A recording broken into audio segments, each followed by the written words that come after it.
इथे फक्त दागिने नाही तर पिढ्यानपिढ्यांचा विश्वास मिळतो. परंपरेची झळाळी आणि विश्वासाची खात्री. कैलास अडगावकर ज्वेलर्स, दत्त मंदिर bus stop, Nashik road. Adgaon police ठाण्याच्या गुन्हे शोध पथकाने धडक कारवाई करत अवैध दारूची वाहतूक करणारी किया सोनेट कार पकडली असून दारू साठ्यासह तब्बल 11,22,614 रुपयांचा मुद्देमाल जप्त केला आहे. ही कारवाई बळी मंदिर चौक परिसरात करण्यात आली. गुन्हे शोध पथक हद्दीत गस्त करत असताना बळी मंदिर चौकात ZJ15 CK 6403 या क्रमांकाची पांढऱ्या रंगाची किया सोनेट कार संशयास्पदरित्या आढळून आली. पोलिसांना पाहताच वाहनातील चालकाने पळून जाण्याचा प्रयत्न केला, परंतु पोलिसांनी तात्काळ पाठलाग करून पार्कसाईड सोसायटी जवळील मोकळ्या मैदानात वाहन अडवले.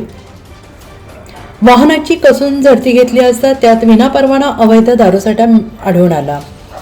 या प्रकरणी पोलिसांनी कैलास कुमार आणि दिनेश कळराम या दोघांविरोधात गुन्हा दाखल केला आहे.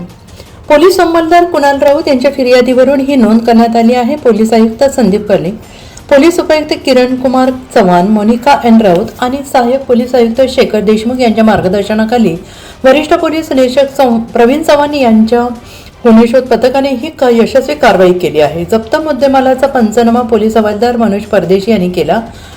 ते त्या प्रकरणाचा पुढील तपास करत आहेत. NCN